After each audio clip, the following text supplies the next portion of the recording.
Welcome back to Where in the World, where we have real conversations with young professionals about life and career, all while attempting to guess where in the world they are. We'll learn something new about our guests and what it's like to forge your own career path as a young professional. And when we say young, we're really talking about a state of mind. You'll learn by watching this web series that your career will take many dips and turns over time. And just when you think you've made it, you might have to scrap it all and start from scratch. Sometimes that's just the way it goes, and we ride the tide. I'm your host, Clary Johnson, and we're joined here today by Ramatu Kandakai, a brand and marketing consultant. In her most recent role, Ramatu served as a senior associate brand manager at SC Johnson, and in that role, she managed marketing for the Ziploc brand, where she crafted brand strategies such as the back to school activation, the Disney partnership, and new product innovations with global partners and agency partners. The big, hairy question we're asking today is, how can young professionals express their ideas in a way that's in alignment with their brand, their voice, their values, and their career aspirations? But before we jump in, let's do some housekeeping. This is a mini web series game show. The questions will range from standard interview like questions to more personal questions about our guests' careers. You'll notice we're both here today with different backgrounds, and in between questions, we'll each have an opportunity to guess where in the world the other person is. The first person to guess correctly wins. And our audience can also join in on the fun by asking for clues along the way. And we invite you to join us on this journey. So please join me in welcoming Ramatu. I feel like there needs to be applause like for that, Thank You you. know what? I definitely need to get some sound effects. I have a few Yeah. in my arsenal that I haven't quite whipped out yet. But Okay. I think you're right. We're about 10 episodes in. Our last episode was the 10th episode. We're now on episode 11. Okay. And I think it's time that we add a little spice to it. Yes. I think I could be the beginning of that. Okay. So yeah, I think some like sound effects, maybe some confetti, like I think could work. I love the ideas. Yeah. And first, I just want to thank you for joining the show. We met some time ago on Clubhouse, and I connected with you because you had some pretty profound things to say about professional development. And for anyone who's unfamiliar, Clubhouse is an audio only app. It's a platform that's similar to Twitter Spaces where people come together to have conversations. So I'm excited about this conversation about how we use our voices because it's so fitting. Ramatu, in addition to having more than 6,000 followers on LinkedIn, you're a content creator and you're also a speaker and a part of the Adweek Executive Mentorship Program. So it's clear to me that you're the perfect person to provide some insight on how we can trust ourselves to speak up and speak out about the things we care about in pursuit of our career aspirations. We've talked a lot on the show about personal branding, and we're going to talk a little bit more about that tonight. And I can't wait to hear your thoughts on how we can go about building brands that are in alignment with our voice and our values. So let's begin with our most common interview question, and that is, tell us a little bit more about yourself and your background. So I will say, I always dread this question. I'll just be honest. Just for anyone out there, it's one of those questions that always, can trip you up. But a little bit about me, I guess. I'll just say I'm a marketing nerd. And what I mean by that is I'm like, if you know me in any space I'm in, whether it's professional, whether it's social, I cannot turn my marketing brain off. And I've had the opportunity to like really see how marketing has evolved in all the different roles that I've had. I've worked in the B2B space, in consulting and tech, and then got my master's degree. And then when I went into more entrepreneurial spaces, in the startup space, nonprofit, and then most recently worked, as you mentioned, at SC Johnson on Ziploc, and before that at Ernst & Young in like the larger household name brands. So through that journey, I can really say that I understand, marketing is a pivotal and core part of any business, but it's something that is a tricky to navigate. So it's really about you always understanding what trends are out there, how to stay on top of it. And that's why I say I'm a marketing nerd, because I've enjoyed all my roles, and the challenges that have come with it. Also, a fun fact: I have lived in 4 cities: New York, Massachusetts, Washington D.C., and currently Chicago. So that's been fun as well through my career. Just being able to live in different spaces and get different perspectives to really grow and evolve as a marketer. And I love what you're saying about, well, first of all, we have so much in common because I also do digital marketing and I also live in Chicago, and we're both a hop, skip, step away from each other. Yeah. And so I really look forward to the opportunity to be able to actually meet you in person. But this idea of being able to get out and explore the world and see different perspectives and live in different places is really helpful, I think, for being able to unlock your own voice, because you kind of get to see where you fit in, and you get to observe yourself in different environments, and you get to really understand the things that you value, what your strengths are, what maybe some of your weaknesses are, and you really get to know yourself on a much deeper level. I remember when I first moved out to Los Angeles several years ago to pursue my master's degree at University of Southern California. I didn't know anybody in Southern California. I was going out there solo. And my only anchor was the university campus. And through that experience, through the nearly 8 years that I lived in California, I learned so much about myself in terms of my resilience, in terms of the kinds of community and the people that I like to be around, and the kinds of conversations that I like to have, and the kinds of food and the music that I enjoy. And so I think traveling is a really powerful way to unlock some of that self-awareness, right? So I love that you're talking about this. Let's pause and let's get started. So on this show, in between our questions, we like to guess where the other person is. So I'm going to take the first guess. Okay. I don't know if I'm blocking anything. I heard you take a deep breath. Okay. Okay, so it looks like we're on a pathway. I'm trying to see the buildings in the back. It looks like maybe a city hall or a cathedral type building, and then on the left, the right, it looks like an observatory, but it's not an observatory. Oh man, this is going to be hard. This is going to be tough.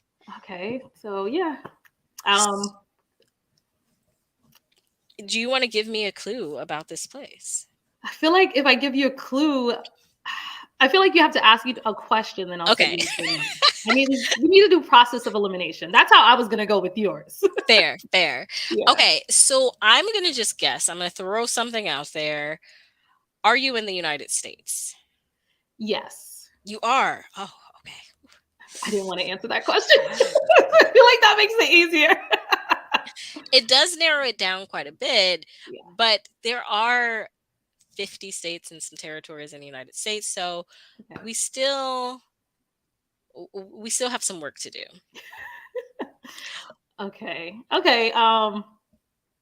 Is yours okay? I'm gonna try to guess. Yours definitely does not look like it's in the U.S. So I'm gonna ask: is it in the U.S.? This is not in the United Okay. States. That okay. Is it in? Because I'm thinking either like it's giving me like royal, Mm. like I'm thinking I'm thinking either like Paris or like the UK, like one of those places. Okay, I'm gonna say Paris. Is it in Paris? You're correct. Yes. I made this too easy. Sorry, I was like I didn't think it was gonna be in Paris, but I've been to Paris twice, and it's Okay. giving me like Versailles, like it's giving those vibes. So that's why Okay. I went with So that. you've been to Paris, Mhm. but you've never been to this place. I don't know. I don't know what that place is. Okay.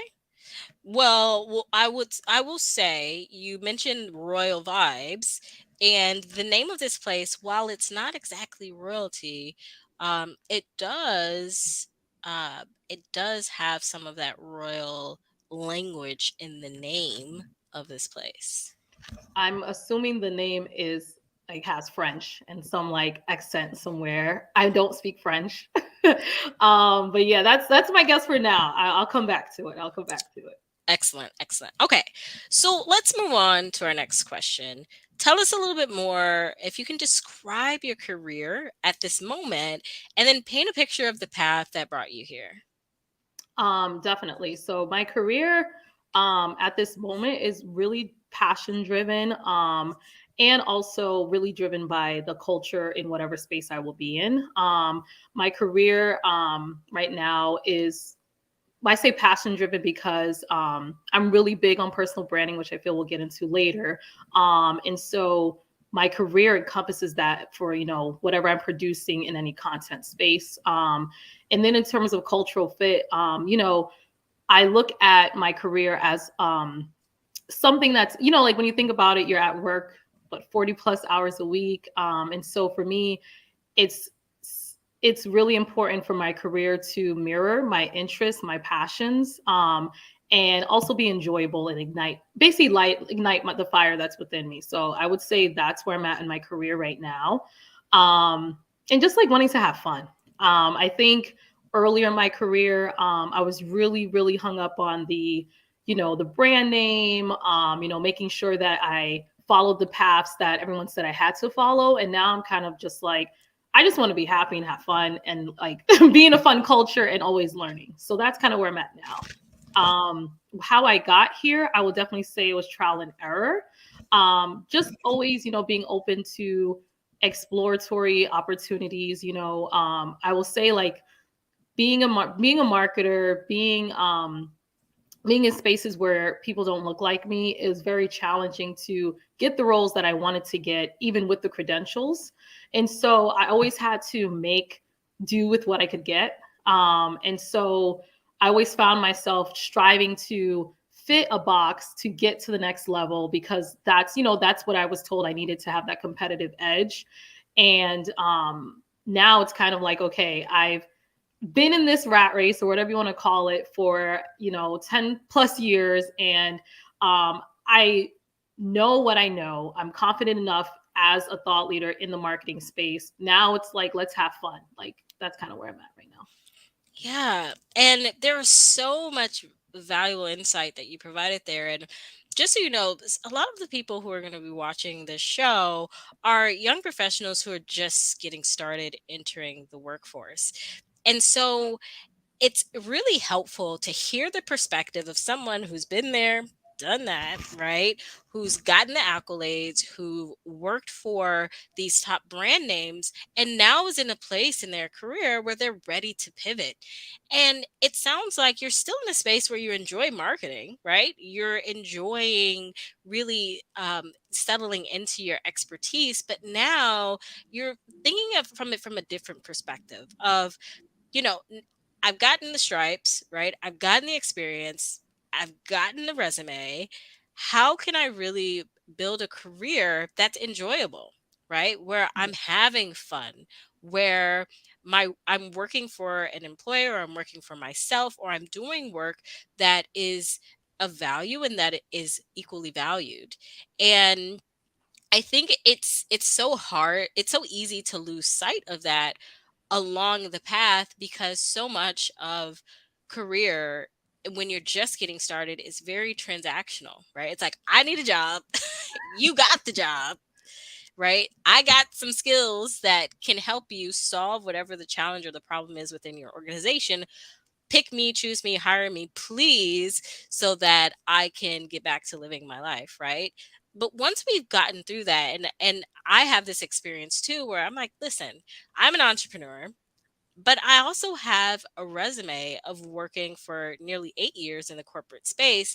And if I want to go back into corporate, like if I want to go and work for someone else, I've laid that foundation for myself where I have that choice and I have that path, right?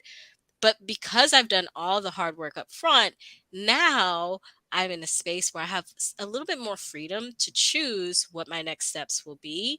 And I think it's such an empowered place when you embrace that choice and you give yourself permission to pause and choose to do something different with your skill, your talents, and your abilities. And you choose to build or create something for yourself or create something for the world. And now we're looking at how can my experience, how can the things that I know and the things that I can really do, how can I aid and assist and mentor someone else in their career path, right? At least that's where I am. So it's helpful to hear you talk about how you've really laid that foundation, especially as a Black woman, where it can be so difficult, it can be so hard, and you're coming up on these obstacles and these challenges that are very unique to your own experience.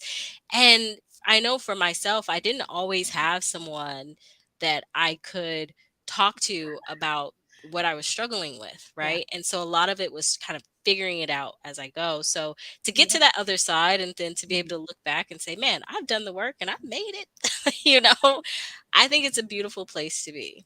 Yeah, no, I two things I really wanted to touch on with what you said. Definitely mentorship I think is something that I didn't have. And I learned that I always envisioned mentorship to be something that someone would take me under their ranks and teach me what I need to learn, and that never happened. And what I did though was in the in in some of the roles that I did have, whether it was a peer, whether it was someone, a lot of times it was a peer. But I think when we think about mentors, we always think someone has to be older, super established.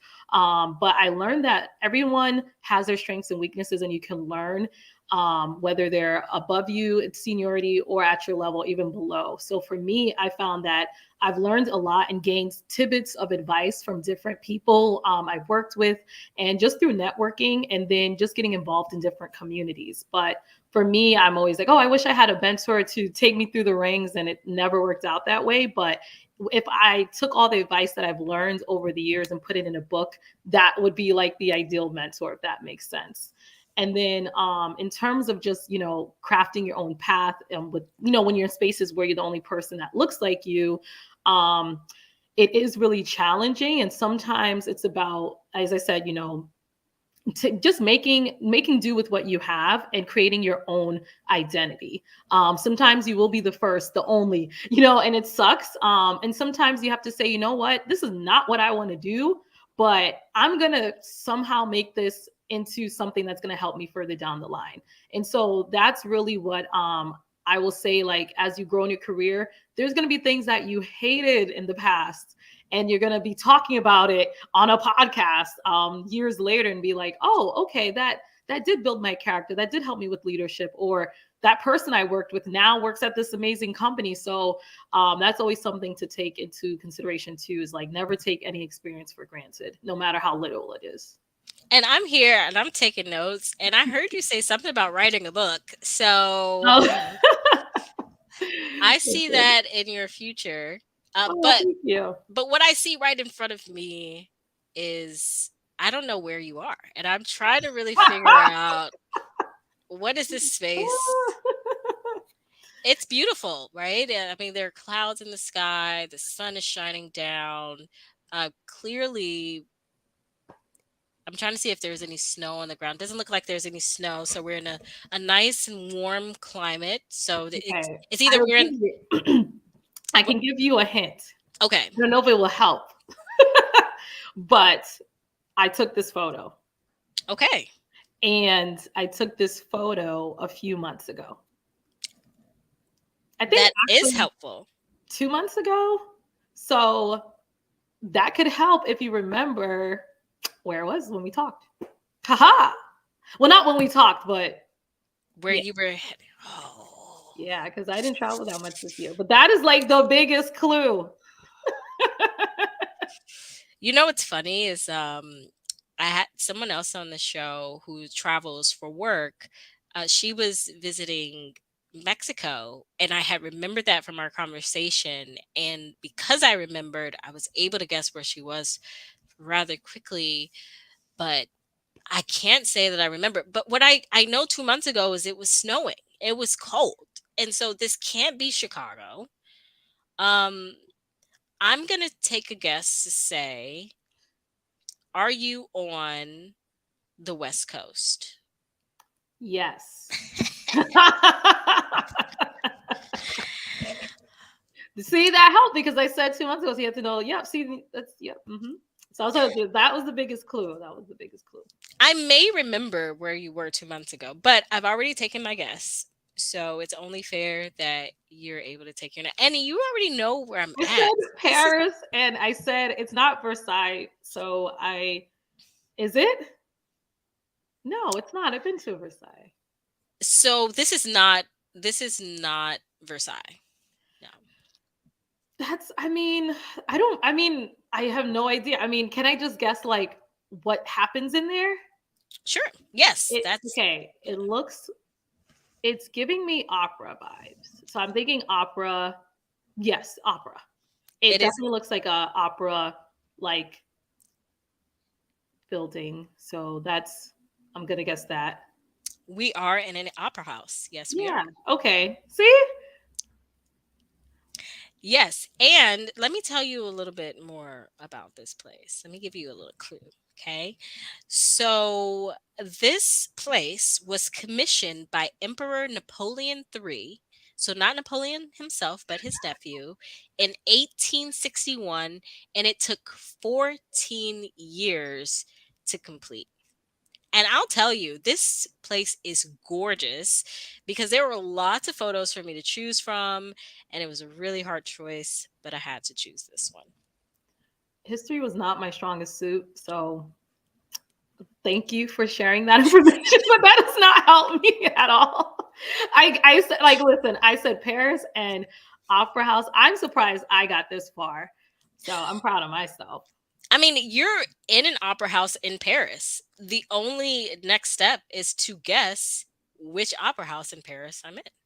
Well, I can't use Google because if I could use Google, I would guess it. So, I was thinking to myself, how long will I allow you to suffer before I tell you that you can use Google? But not until we answer our next question. Okay. Okay. So, describe the moment, or if there was a series of moments in your life when you realized that you had a lot of valuable things to say. And when did you learn how to trust your own voice? So for me, it started happening when I think it was when I finally got like the senior in my title. And it was when I started working as a senior marketing manager at a nonprofit. And at that really gave me like full ownership over a ton of part programs, like end to end, like campaign, like execution strategy all the way through. And it was I was like the marketing expert in the room. Like there was no one holding my hand. There was just, this like you create the budget, you go ahead, you do it. And so for me, I think for me, when there was money on the line, that's when I kind of started really being like, okay, like I know what I'm doing. And they're trusting me.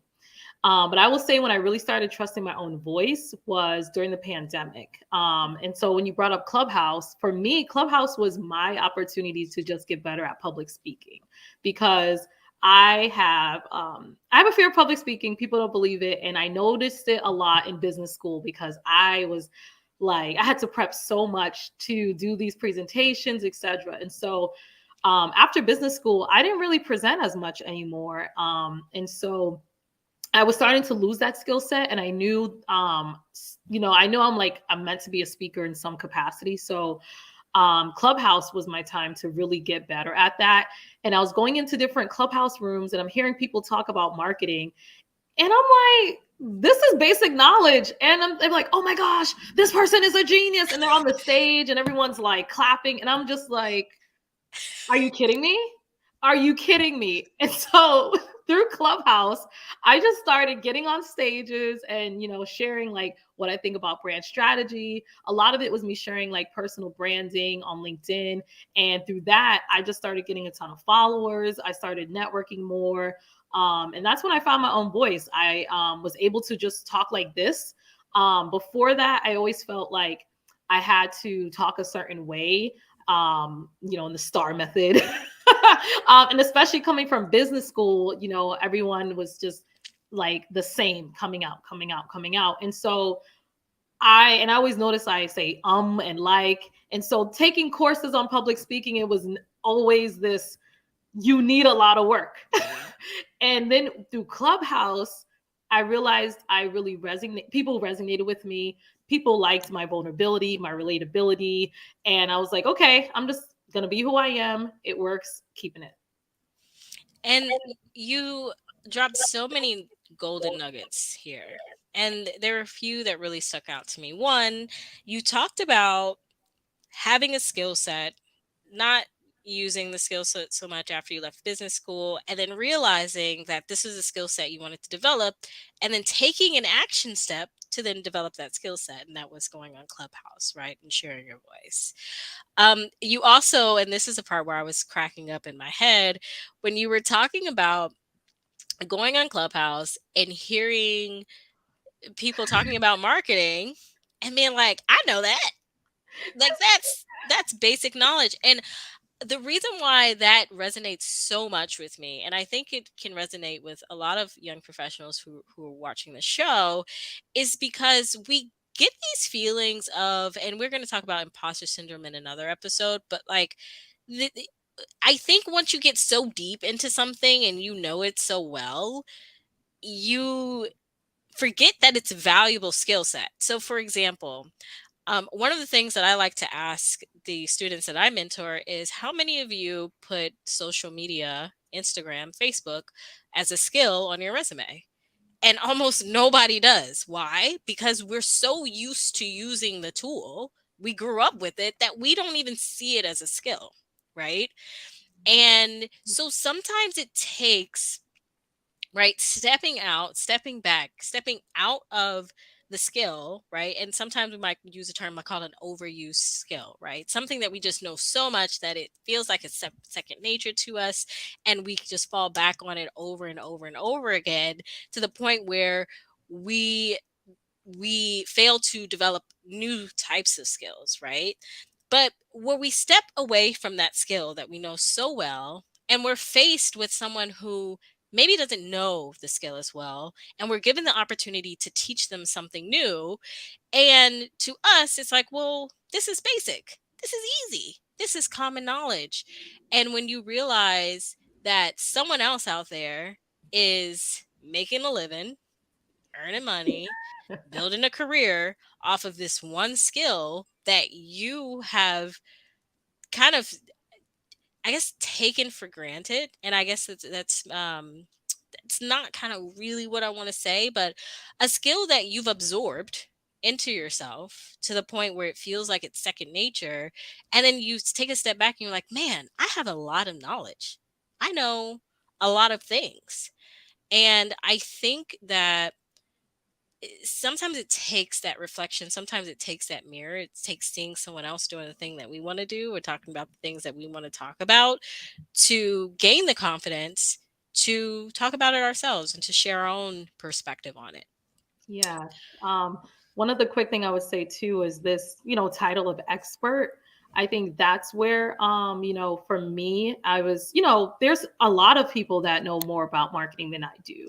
But it came, I think it was like a podcast I was listening to.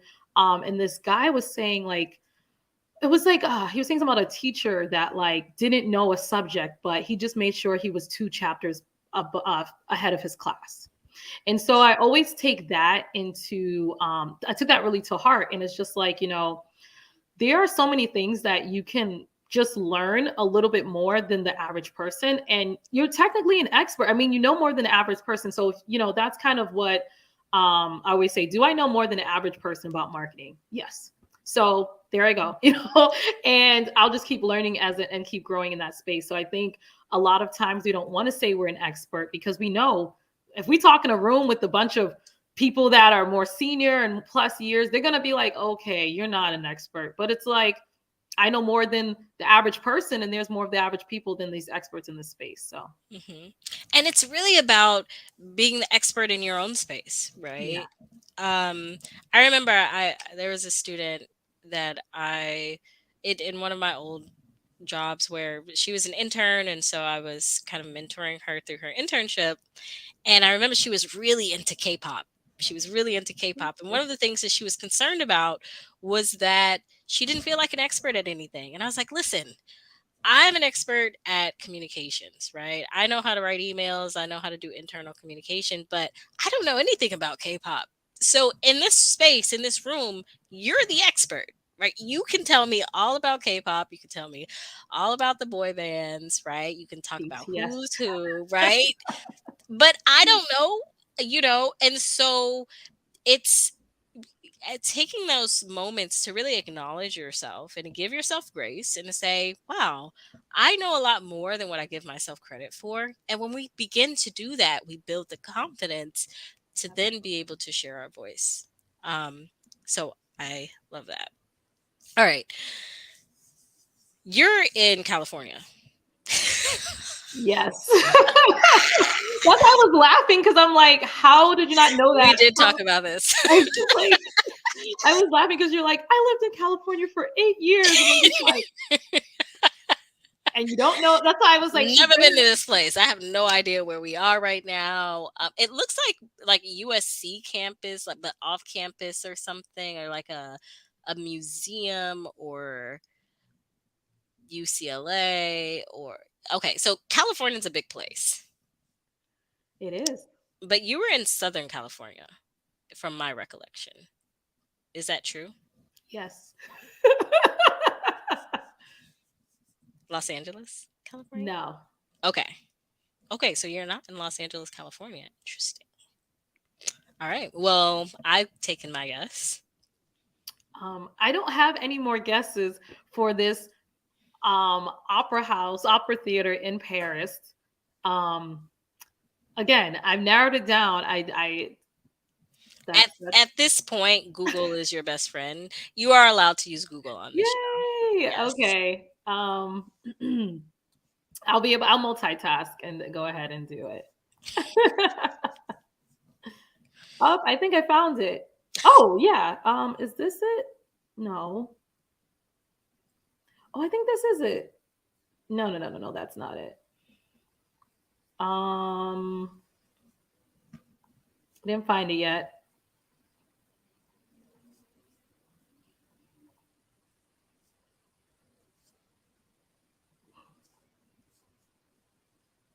Mm-mm. Oh, here it is. Okay, it is the Pala. Oh, I can't even say it. Palace Garnier. The Palace, Say that. the Palace Garnier. Yes. Oh, that's. I I don't know mean, if it is. that's It's it. the name and the image goes with it. So yeah. Yes, I'm totally impressed right now. And also a little embarrassed because this is probably the third episode where um, I'm still left guessing. So, this, Really? yes. So I'll tell you why I chose this place. Obviously, it's an opera house, so it has to do a lot about expressing your voice. And I think opera is one of those things. When I was younger, if I were to be a singer, I would have been an opera singer for sure. Like big vocals in my family. Um, but I would love to visit this place someday. I think it's really beautiful. Again, this is just one image of many gorgeous images of this place. And I think opera and theater is a great way to learn how to express yourself. And so that's why I chose this place. Okay. Well, I definitely am gonna have it on my list of places to visit. I love Paris. I don't speak French. If I did, I'd probably live there or travel there more. On your third visit to Paris, definitely stop by this place. Okay, I will do that. Okay. So, what role would you say that self expression has played in the development of your personal brand? Um, a lot. My personal brand is my two cents. It's a play on words, my 2 cents. Family nickname of mine is Tutu, so my two cents. I feel like it's self-explanatory, but yeah. And so I usually give like my two cents on brand strategy in pop culture and everyday life. And so that really grew during the pandemic. I was just, trying to do some fun, and that really grew. That really like kind of grew my personal brand. It also grew because I was looking for a job, and I gravitated towards LinkedIn, and I wanted to be more active on LinkedIn. And so I just, tried to find a way to use, create content that sounded like me and was interesting and engaging, but knowledgeable and fun. And so for me, my personal voice has helped me. Growing my voice helps me to just build my brand, build my network, and get a lot of opportunities, not just from landing jobs, but also from speaking opportunities. And it also was how I started my own business, because I was really active on LinkedIn, and a lot of people liked reading what I wrote. So I think that answers the question. Yeah. Yeah. Yeah, and then we're actually going to get into some more details about specifically how young professionals can go about leveraging LinkedIn to Yeah. build their brand. Um, but right now, I have plenty of guests. I'm going to take my time, okay? Because listen, we got a few more You're so questions. close. You said like you should know where it, like you said enough. But okay, but we said it's not Los Angeles, but it's Is San it? Diego, No. too far south. Yeah. So I give me another think clue, so. a hint about this Maybe place. it's not. Maybe it's not count as Southern Cal. Maybe it's not. I don't want to tell you it's Southern Cal. It's not Southern Cal. I think it is. Yeah, yeah, yeah. Right. Another clue. You mentioned it being a. It's a. It's another. It's a popular city. Okay. But it's not LA. Um, Okay. if you do, yeah, it's a popular city. Not as popular as LA. You see, it's warm. Hmm. Um, don't really know what other clues I can give. Okay. So I'm gonna pull up Maybe a it's not. map. Maybe it's not Southern Cal. Sorry, I should know, but I think it counts, right? Yeah, yeah, yeah, yeah, yeah, yeah. Okay. So we are in Southern California, but it's not as far as San Diego. No, it's I can't, because the thing is, I don't know. I need to. I guess. You can pull up a map. Yeah, You pull up a map. yeah. And while you do that, I'm gonna give you, because I've already guessed, I'll give you some time. I'm gonna ask the next question. Okay. All right. So sometimes self expression isn't always easy, especially when what you have to say defies the status quo. Tell us about a time when you expressed an unpopular opinion. What was the situation? How did you approach it? And what was the result? So, I feel like the only thing that really comes to mind right now is I don't believe in applying to jobs. And I feel like people will debate me on that. And so that's kind of where I'm at with that. That I think applying to jobs is like literally like putting together, like literally like spending time submitting an application for a job is just a waste of mental energy. When you actually talk to recruiters and you ask them how they're finding candidates, 9 times out of 10, they say LinkedIn. Mm. If you talk to candidates, people that have a lot of jobs, oh, how'd you get your job at this big company? Oh, a recruiter reached out to me through LinkedIn. So while I think it's, go ahead and do your thing, but if you had to put all the eggs in one basket in order to get your next opportunity, I don't think it is applying to jobs. I haven't applied like physically to a job, like cold applied to a job in years. And I've gotten interviews with top companies, like any company you could think of, I probably interviewed with them and I didn't apply. Like Amazon, Under Armour, P&G, um, Facebook, like all the brands you can think of, and I did not apply.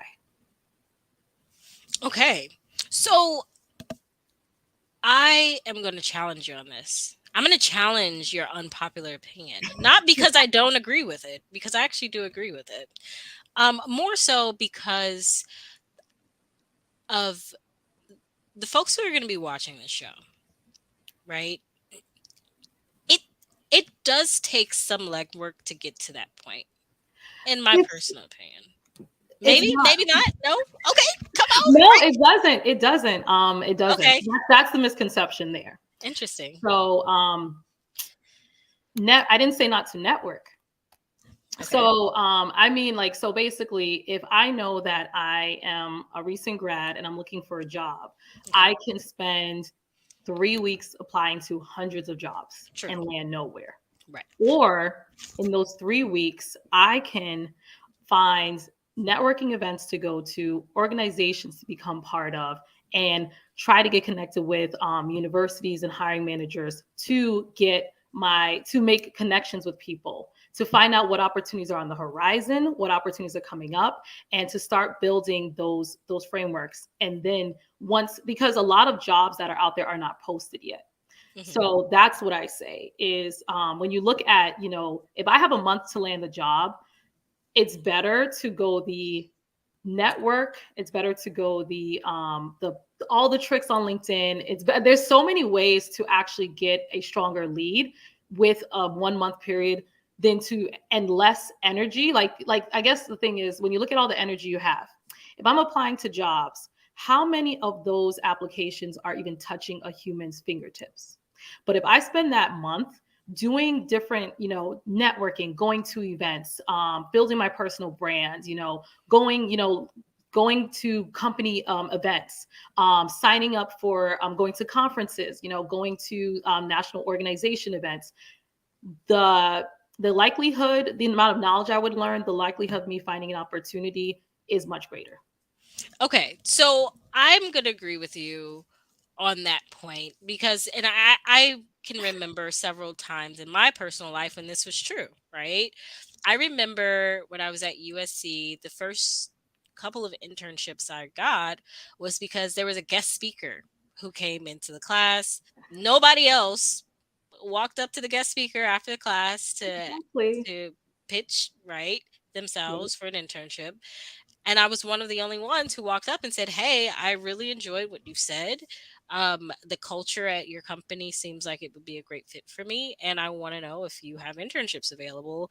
And the answer was yes. Send me your resume. Right. In my head, that's still applying for the job, but I can Yeah. see what you Yeah. mean by it's different from searching for jobs and spending hours crafting your resume, refining your resume, and really kind of crossing your finger, hoping, wishing, praying that someone notices you in the pile, right? Yeah, and if you let's take it that same example, Hmm. if you didn't speak to that guest speaker and then you went home and you saw the opportunity and you submitted a resume for it, Right. you probably would not have that opportunity. So that's what I mean. That's what I mean. It's just True. that whole, like, let me sit down and apply to 200-300 jobs, over the weekend, like that. I unpopular opinion, I don't believe in that. And I think once you start realizing that all of your mental energy to do that is more detrimental, you'll realize it's better to go the other route. I'll also say when I started working at Google, I had recruiters from everywhere hitting me up.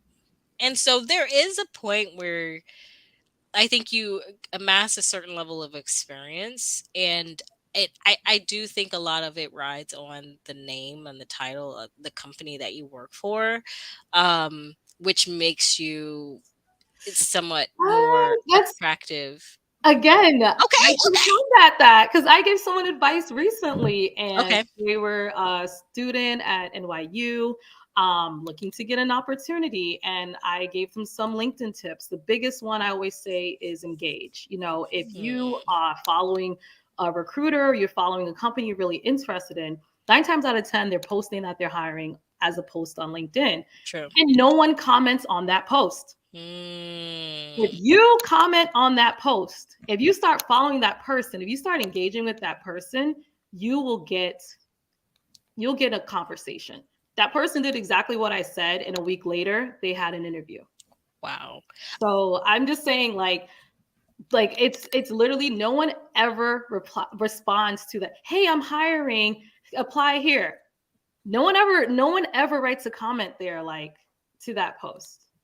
You were dropping some gems, Yeah, and these are it's just secrets. saying like, and because think about it right now, no one is that recruiter is getting a bunch of DMs, right? Mm, And so everyone's doing that, which I still am an advocate with that. But if you are commenting on that recruiter's post, that not only is that recruiter going to see that comment, but other people are going to see that comment too. mm, So it does leave, it attracts people to your profile.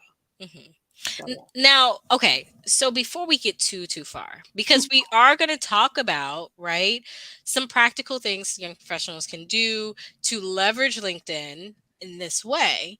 And really what we're talking about is, okay, well, once you've made that initial introduction, they're going to visit your profile. So what does it look like, right? We're going to get to that.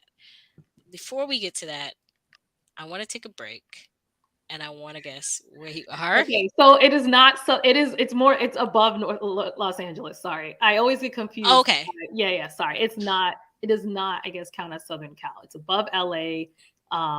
It's above. So Okay. I think It, you'll get it now. it's above Los Angeles, but it's still Southern California. Fair? Like it's not Northern California. No, Cali- it's not northern. It's right. not northern. California is a very big That's state. the thing. Yeah. So that's why I'm like, Forget. it's not northern, but it's Okay. not. It's above LA. But you Okay. can drive from LA to this place. Okay. Well, so I have four good guesses, right? That's the Which is first great one. because I have about three more questions for you. Okay. And I'm just going to ask them, I'm going to guess them all. Are we in Pasadena? No. We're not in Pasadena. I really thought you would have gotten this by now. Oh, this is embarrassing. I thought this was I don't know why I thought this was I when I saw it I thought like it was very I thought it was gonna be really easy, so I'm happy. Yeah. Okay. Because this is not the Griffith Observatory. That's No. because there No. aren't No. any big trees around. I'm stumped. I really am. I'm stumped. But it's okay because we've got some more questions to ask. Okay. So here's a statistic, okay? It's a little bit long, so if you need me to repeat anything, let me know. So the statistic is for some young professionals, the challenges of the past year have opened a door to more authentic expression and connection in the workplace. Because so many people were struggling with mental health in the workplace and at home, it was more acceptable to talk about personal stressors. As a result, 39% of people said they're more likely to be their full, authentic selves at work, and 31% feel less embarrassed or ashamed when their non work life shows up at work. And this is according to Microsoft's Work Trend Index. What are your thoughts? What are your reactions to these numbers? They're not surprising. I feel like the pandemic caused a big shift in bringing your whole self to work. With having to work from home, having to everything, family life, errands, whatever you're going through, having to emerge during this time. I think that a lot of barriers were broken down, and so for me, the percentage makes sense that it's not it's growing, but it's also not extremely large because you know when it's Microsoft doing this study, so it's like they're looking at just people at different ranges in their careers, looking in the corporate space as well as maybe in the like tech and startup space. So I think when you look at it from all industries, it makes sense because there are still industries where you do have to you don't feel like you can bring your whole self to work, or you do have to have this corporate, mask on, in a sense. There are professions like that that I don't think will change, like legal, healthcare, and so forth. But then I do think there are industries, that have um really been able to become more comfortable in those spaces, especially I would say tech, um, and a lot of startups too. So I guess yeah, I think that's what I would say. And so I like how the way that you think about this, you kind of really broke it down in terms of the industry and the kind of thinking more broadly about just kind of the sector, but also this idea, and I think this maps back to something you said earlier in the show about, listen, working takes about 40 hours of my week, right? And when you're locking away that personal aspect of your life and you feel like you can't really bring that with you. I mean, you're bringing it with you. Like, let's be honest. Let's be real. You got stuff going home. You got stresses at home. You're stressed out about finances, or you have family issues. Maybe you're taking care of a parent. Maybe your pet. There's something going on with your pet, or maybe you're just having a bad day, right? Maybe you're just not having a good day, right? There's something going on in your life where it's not necessarily, it doesn't have anything to do with work, right? But it's, when you go to work, you're bringing that with you. And I think prior to the pandemic, there was this feeling of, bring yourself to work, but only bring your best self. Don't bring your full self, right? Like, Yes. leave the rest, leave the stuff that's not your best, leave that at home. And that's such a difficult, that's such a challenge to ask of someone, that's such a hurdle to put in front of someone. And I think what we learned through the pandemic is empathy.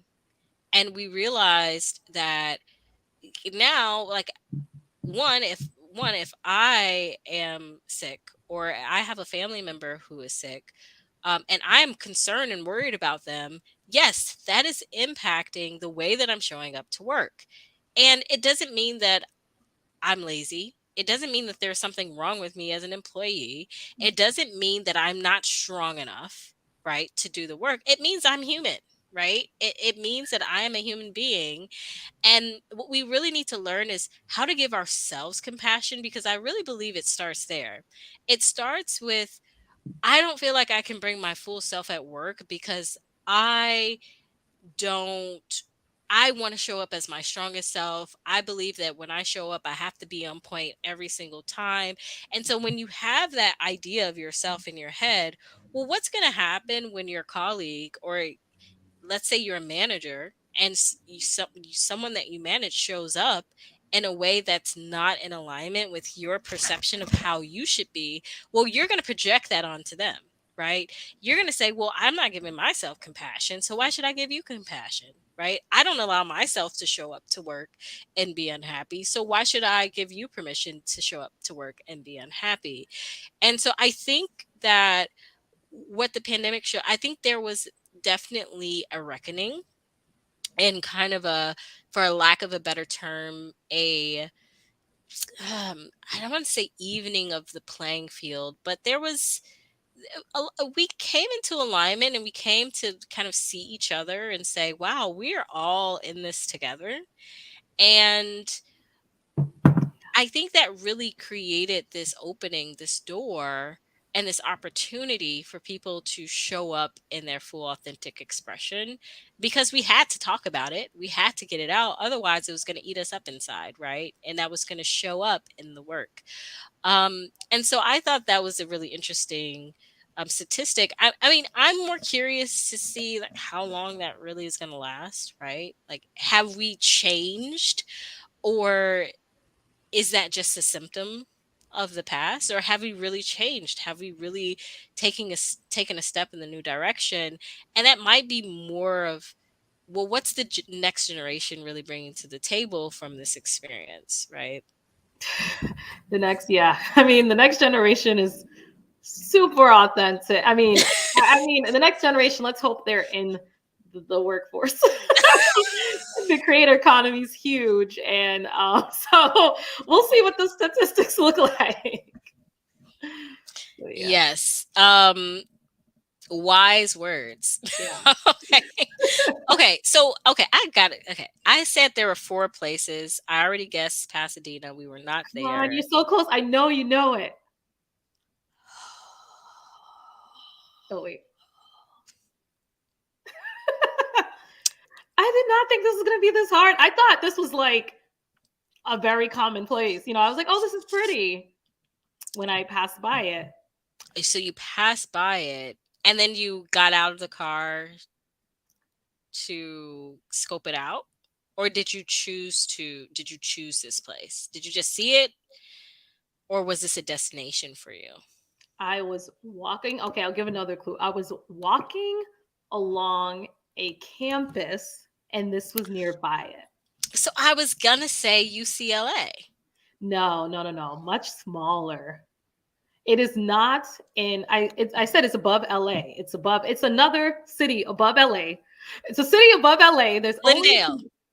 no, no, no. No, no. It's more. I said it's popular. Like I visited it, so I would not visit Glendale. It's not LA. Get out of like that Southern Cal. I feel like I have to say Santa Clarita. close. No, but not that. Not that. Um, you have. Okay. I feel like it's. I feel like I have to. I feel like. Okay. It's an area where it's an area. Okay, so I'll give a clue. So a basketball team used to play in one area and they moved it to another, right? Okay. It's Mm. not that area, but it's very close to that area. A basketball team. So a basketball team? Oh I man. mean, the a championship winning basketball team. I mean, that's the Golden State Warriors, but that's Okay, so that's right. Okay, so where were they? Where are they now? Where did they move to? But oh. it's not there, but it's near I'm there. not sure, but I'm going to Google it Okay. and then I'm going to give you an answer But it's not after. there. It's next to there. Okay, I got you. I Sorry, got I'm a big basketball fan. I thought so. Yeah. Okay. you. Google to the rescue. So you said Golden State Warriors moved to this place Yeah, I recently. think they are. Yeah, yeah, because they're not. Yeah, they're They're not in Oakland anymore. They're gonna move to. San Francisco. Yes. So what's the city near San Francisco This that is has? Northern California. Oh, sorry. I thought this didn't count as Northern California. Oh, okay. And it's funny because you said you can drive there. And I was like, well, you can drive to Northern California, but would I? I have driven to Northern California. Actually, PCH 1 is a beautiful, gorgeous, gorgeous, gorgeous drive. I recommend if anyone has a week in California and you're just kind of out there, out and about, definitely visit, definitely take PCH. You can either take it from Southern California, Northern California, or you can do the reverse. But it's a very breathtaking traveling experience. So okay, so I'm gonna pause because now we're in Northern California. So now I need to reset a little bit, a little Right, because reset. I guess I didn't consider the Bay Area Northern California. Like, but I guess it Mhm. is. Okay, so then yeah, it is in Northern Cal. Well, as I said, I was like, listen, I see what you mean, right? Because technically if you actually look at a map, the Bay Area is kind of like middle Northern California. It's yeah, and not the so most yes, northern. and I know, like, to me, I consider like Sacramento Northern California, so Okay. that's why I didn't. So that's why I And was like, I don't know, and I didn't want to say the Bay because then I thought you were gonna get it, but yes, it's the. This isn't the. Come on, this. and this is where I used to live? Is that what you're saying? No, you lived in California for 8 years, Yeah, so I was yeah. like, oh, she'll And I know. lived in San Jose. It's in San Jose. That's why I thought you were gonna get it immediately. So I was like, maybe, but yes. So you've never seen this in the time, so it must be Y- new. You know what's funny is I'm looking at it and I'm wondering, when I saw it, it felt familiar, but I can't pinpoint it. I don't know where this is. It's basically. Oh wait, never mind. I'll I'll do. ask another question and then you can reveal it. How about Okay, that? but Sounds yes, good? it's San Jose. I was remember how we talked about being too close to something. Yeah. Yeah, Isn't that amazing? Right? So we started off this show with two things in common. And now we're, almost at the end. And we've realized that we have something else in common. I used to live in San Jose and you visited San Jose. That's really yeah. And cool. I visit. My sister lives in San Jose. That's what I was like when we had talked. I mentioned I was going there. I just came back. So yeah, so Okay. that's why I was like, I recently went there when we chatted. Gotcha. Okay. All right. Well, so let's ask this question. Okay. So you've kind of answered my next question, but I want to I want to get more specific because, like I said, I'm taking notes. I'm going to share this interview with some folks because they need to hear this. I've taken the L. I've accepted that I am wrong. My idea about how to apply for jobs in this here 2023 has been all wrong. And so I want you to share with us, what are some practical steps that young professionals can take to leverage LinkedIn to get job opportunities? And let me just rehash some of the things we already said cuz I want you to give us some new stuff, okay? So we talked about updating our LinkedIn profile. You might want to get into details of what does that actually look like. Okay. I know that a lot of young professionals, they want to be more active on LinkedIn. They want to, like, you because you talked about posting articles and writing content, and they want to create content but they don't know quite what to say, right? So maybe we can touch on that a little Yep, bit. I can talk about that. We talked about commenting on recruiters posts, but of course, in order to comment on recruiters posts, we have to connect with them first, right? No, that's not true. Oh, okay, well, let me pause here and I'm gonna pass the mic. Okay. Well, I'm gonna backtrack it. Well, first, LinkedIn is a social network. I know it doesn't feel like one, but so you want to engage on the platform. So only about like 90, I want to say like 1% of people on LinkedIn actually create content. So you can create content, but you don't have to. But whether you realize it or not, when you're engaging in a post, like commenting on a post, that is that's you creating content in that way too. So I would say the biggest thing is to first, like, think about the spaces you want to be in, whether it's, what companies you want to, work for, who are some thought leaders in spaces, anyone that's really active on LinkedIn, and start engaging with their content. So all you need to do is follow them. You don't need to be connected with them. Once you start engaging with their content, they're not even going to realize that you're just following them. They're going to think you're connected. And so what I like to do is, when I started doing this, I would just start following certain people and engaging, and then send a connection request after they've seen my face a couple of times. Um, in terms of how to get started, definitely your profile needs to be something that is, one, it needs to be full. Like the banner, please have a banner and have it be, don't overthink it. There's Canva, there's so many free tools out there, but have a banner that just speaks to your personal brand. Whether it's a city, you could have this like as your banner for a little bit. You can have, any, like, art, anything that you're really interested in, that could be your banner, but that will help you stand out and just give you a full profile as well.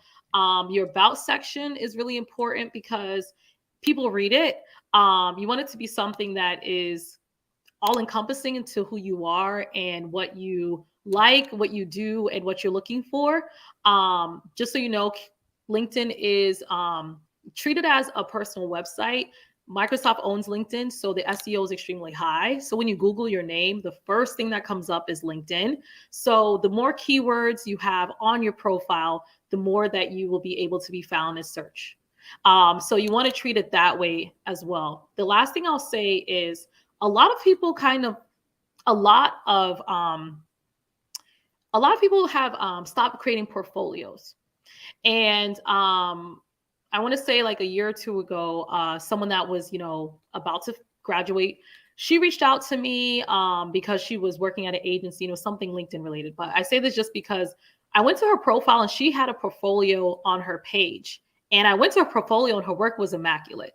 And it gave her so much credibility. And I was just like, I haven't seen a portfolio in years.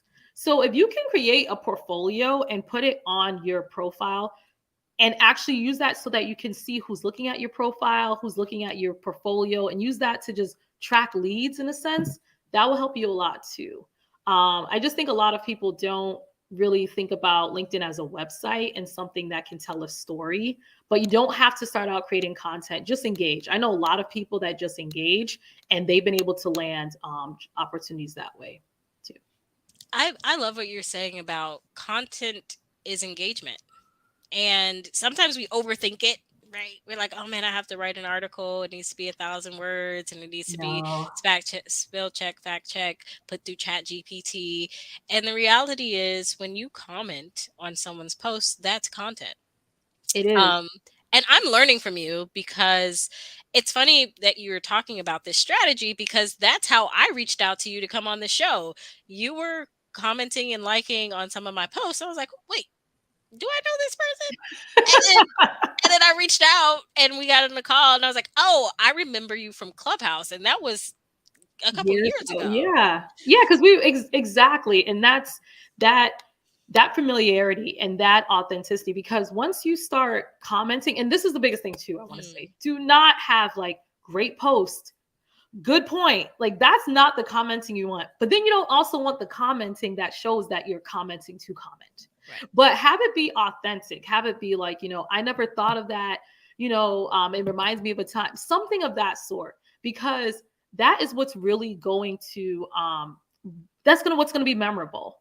And that's kind of how you reach out. That's how you kind of just start engaging on LinkedIn. Think about when you're on Instagram and you like something and you're just, commenting on it. Have fun with it. And I feel like a lot of people don't have fun on LinkedIn because they're scared about what other people are going to think. Mm. And I always say, if they care that much, they don't care that much. I'm sorry. Like they don't. And so you're missing out on opportunities because you care about what your boss from 4 years ago might think about that one comment you're writing on Janice's page. Your Mm. boss, that person doesn't even care. Well, you have shattered my belief system about what it means to apply. So I want to have gratitude and say thank you because I'm like, I might go to my LinkedIn and put my portfolio, show up some of the websites that I've designed and built, and some of the work that I've done, because it's true. Like it does add that extra layer of credibility when you can show the work, right? It's kind of like math, right? Like you Yes. get the right answer, your teacher say you still failed. Why? Because you didn't show your work. So when you show your work and you're showing that you're establishing that credibility through your work, it really does, and it makes you stand out because, as you mentioned, not everybody's doing it, right? And so if Yeah. you can find those little things that not everybody's doing and find those pathways, that's a way to really stand out. So with this being said, we're here on our final question, but before we get to it, I want you to reveal where in San Jose you are. This is in downtown San Jose, and this is the City Hall Rotunda. Okay. So it's funny because they do music at this place too, but it's really close to San Jose State University. So I was walking through San Jose State University and I saw this and I was like, that's an amazing building. And I liked the circles and I took a photo of it because I was like, oh, this looks like it wouldn't be here. Like it looks like it'd be in like another state or like another country, like a London or something. So yeah, but it was, I mean, right in your neighborhood. And you, Yeah, and the fun fact is I took this photo. So I thought that was really cool too. what's funny about this is I've been to San Jose State University numerous times. Like I've been to Phil's Coffee there. I've spent a lot of time on that campus. So Thank you for bringing me back to this place because it is a place that's very near and dear to my heart. And I'm glad that you were able to experience it and that you found as you were walking through that it really sparked some inspiration in you that you're like, hey, I have to take a picture. By the way, this is a gorgeous photo. You. And I mean, you're a marketer, but maybe photography is you might want to take Yeah, that. I recently got a Google Pixel and I feel like I'm a full-blown photographer now. I started doing photos. I'm on Google what is it called? Google Maps? What is it called? Hmm. Google Photos? I guess you can like post your photos on places in there. Yeah. And so I'm a contributor. Oh, cool. A fun hobby I picked up recently. And that's a new way to use your voice, right? Yes, yes, Hmm. yes. Cool. Okay, so final question. And this is a question that we ask everyone on the show. How would you describe success? Ooh, yeah, that one. I would say success is it's about just being at a place of happiness, I think. Being at a place where you're able to be really happy and content and flourishing in your life. I think that's what success is because you can have all the money in the world and just not be happy. And I don't think that that's success. I think success is just being in a place where you're like, I honestly think having a brand that's monetized so that there are multiple streams of income constantly coming to you. That's how I think that's what success is. Success is where you your brand speaks for itself. Your brand is a constant revenue generator. Your brand is something that no matter what space you're in, it's going to be profitable, it's going to add value, and you're going to be impactful. So to me, that's what I see as like true success. It's not something that diminishes, but is always growing exponentially.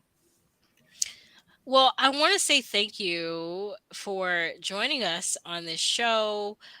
Your presence is truly, truly a blessing. And I want to share something new. So every time we come on this show, I say it's a game show. And of course, that leaves a lot to be desired of, well, what's the prize, right? Well, what do I win? Well, you definitely won tonight. Okay.